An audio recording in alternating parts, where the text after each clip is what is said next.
France présidait l'Union européenne, nous avons dit stop. Il n'est pas question que le débat public soit délocalisé. Certains réduiront Jean-Marie Le Pen à la séquence du détail, et c'est sans doute bien commode. Le poids de la parole, attendons ce qui va se passer, et pour l'instant, gardons notre sang-froid et faisons appliquer nos lois en Europe lorsque celles-ci risquent d'être circonvenues et que... Salut tout le monde, bienvenue sur Focus Horizon. Aujourd'hui, nous allons nous regarder une nouvelle vidéo pour une nouvelle actualité, notamment avec la mort de Jean-Marie Le Pen qui parlait des chambres à gaz. Nous allons continuer avec une vidéo de Jean-Noël Barrot qui menace X.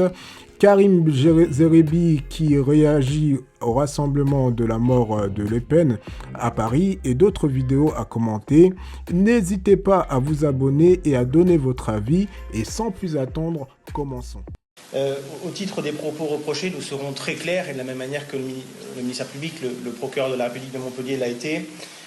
Sur ces propos reprochés à M. Naman, il n'a jamais été question, il a été écarté totalement par l'enquête judiciaire faite avec célérité mais avec efficacité, tout appel au meurtre, toute intention de tuer ou encore un quelconque comportement antisémite. Tout cela a été écarté de la procédure par le biais d'un certain nombre de traductions réalisées sous le contrôle du procureur de la République par des interprètes assermentés et également par des professeurs spécialistes de la langue arabe et également avec les nuances que peut connaître la langue arabe en Algérie. Et tout cela nous permet de dire et de confirmer que la publication incriminée, la publication initiale diffusée par notre client, a été détournée de son sens initial par le biais de certaines personnes qui se sont immiscées dans des traductions plus ou moins officielles.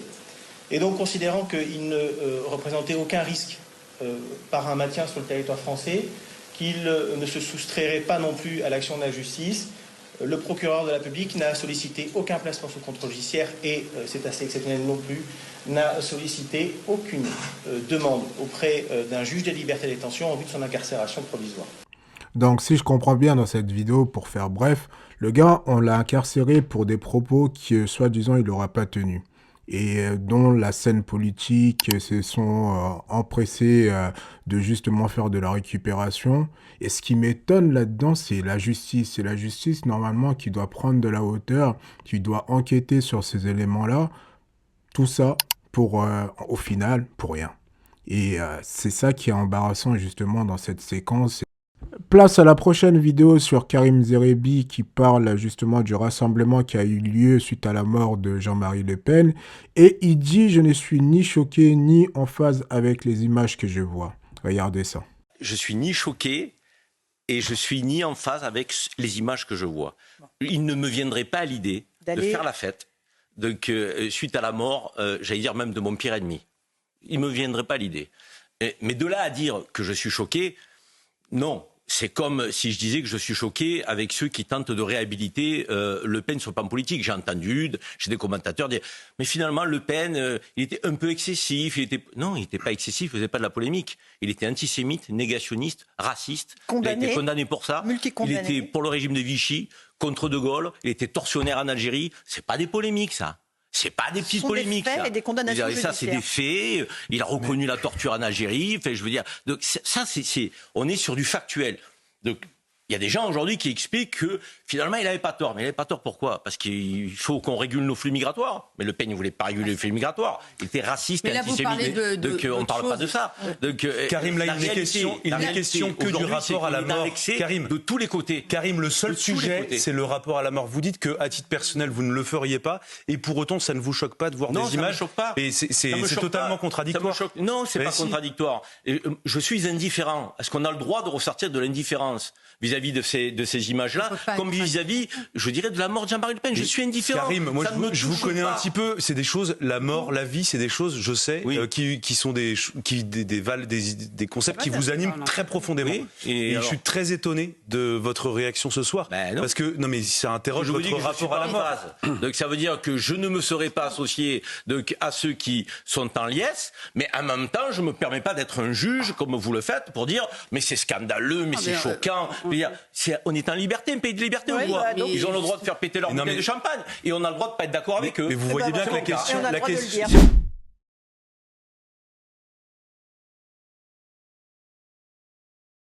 Ce qui est saisissant dans la vidéo, c'est qu'il y en a qui vont se faire la bise et boire à la mort de Jean-Marie Le Pen. C'est une chose que moi je ne ferai pas, mais après chacun est libre de faire ce qu'il veut. Mais je partage quelques passages de Karim Zerebi qui dit justement qu'il y en a qui essayent de rétablir Jean-Marie Le Pen sur la scène politique. Notamment une vidéo de Pascal Praud. Regardons ça. Certains réduiront Jean-Marie Le Pen à la séquence du détail, et c'est sans doute bien commode de ne retenir que ses propos abjects pour ceux qui ont fait de l'anti-lepénisme leur seule raison de vivre, j'allais dire l'essentiel de leur identité.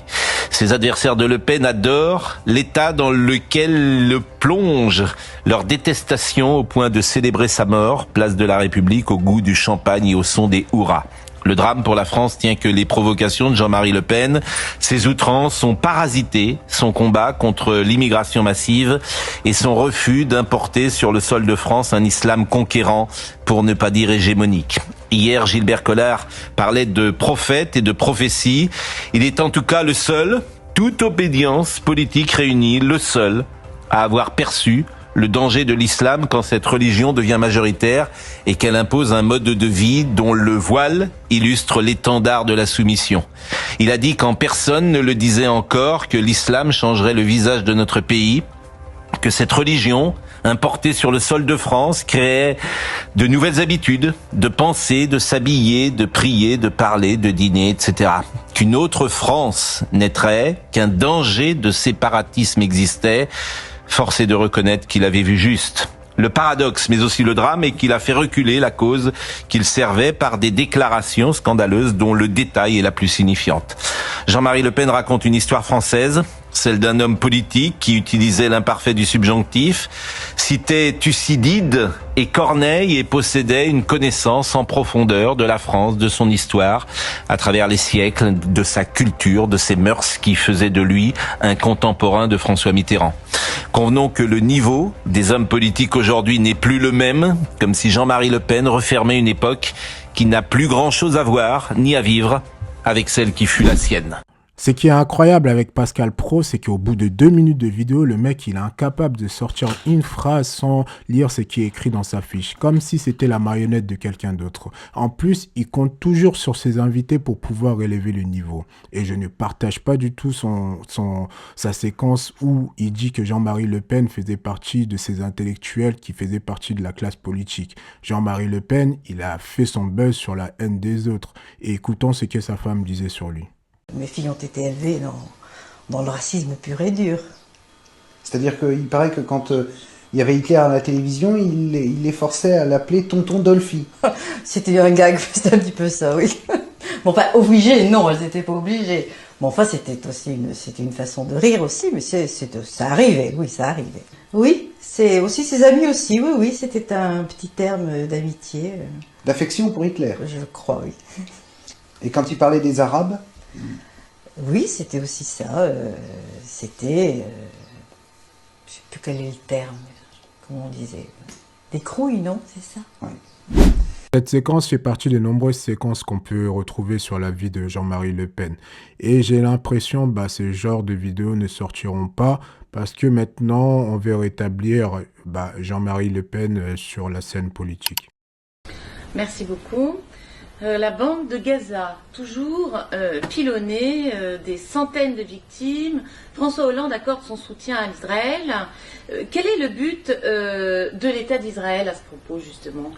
Son argumentation, c'est qu'elle est obligée de se défendre préventivement contre les attaques que seraient susceptibles de lancer les gens qui sont à Gaza. Or, ceux-ci ne disposent d'aucun armement, si ce n'est de ces fameuses roquettes dont on peut s'étonner quand même que par centaines ou par milliers, elles tombent toujours dans des espaces vides. France présidait l'Union européenne. Nous avons dit stop.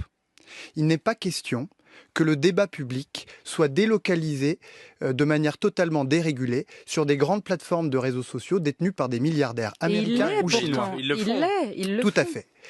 Ces règles, elles sont entrées en vigueur il y a à peu près 1 an. Elles permettent à la Commission européenne, à Bruxelles, de dire si je constate que le débat public a été perturbé, alors je peux infliger des sanctions très lourdes sur ces plateformes. Je peux même aller jusqu'au bannissement de Twitter ou de C'est ce TikTok. qu'a fait le Brésil. Est-ce qu'il faut bannir X? C'est prévu dans nos lois européennes. Oui, mais je vais aller un peu plus loin. Est-ce qu'il faut le faire aujourd'hui? Oui, d'accord, mais quand vous voyez les tweets d'Elon Musk, c'est quand même toutes les 20 minutes un nouveau tweet politique avec des menaces. Est-ce qu'il faut bannir X? J'ai appelé plusieurs fois la Commission européenne à se saisir de manière beaucoup plus vigoureuse de ces outils que démocratiquement nous lui avons donnés pour dissuader ces comportements. Vous trouvez l'Union européenne trop molle? De deux choses l'une. Soit la Commission européenne applique avec la plus grande fermeté les lois que nous sommes données pour protéger notre espace public, soit elle ne le fait pas. Et alors, il faudra qu'elle consente à rendre aux États membres de l'Union européenne, à rendre à la France la capacité de le faire. La dernière personne qui avait menacé Musk en public était Thierry Breton. Et maintenant, il est où? Il faut savoir que Musk, tu le menaces pas comme un petit du coin. Le mec, il tient l'une des plus grandes entreprises, notamment en Europe, en Allemagne. Donc, ça va être très, très dur de pouvoir bannir X. Mais voyons voir ce que l'avenir nous dira. Et continuons justement avec ces fameux Thierry Breton qui viennent nous apprendre que c'est l'UE qui avait annulé les élections de la Roumanie qui est un pays souverain et ne se gênera pas de faire la même chose avec l'Allemagne. Regardons ça. Dans le poids de la parole, attendons ce qui va se passer et pour l'instant, gardons notre sang-froid et faisons appliquer nos lois en Europe lorsque celles-ci risquent d'être circonvenues et que elles peuvent, et si on ne les applique pas, conduire effectivement à des interférences. On l'a fait en Roumanie, il faudra évidemment le faire si c'est nécessaire en Allemagne. Donc en gros, on va infantiliser un peuple ou un pays qui est souverain et qu'il n'y aura plus d'élections libres si cela ne convient pas à Bruxelles. Donc en gros, on est dans une dictature. Finissons cette vidéo avec une séquence qui met en lumière l'avant et l'après de l'incendie qui a ravagé LA. Regardons ça et mes pensées à eux.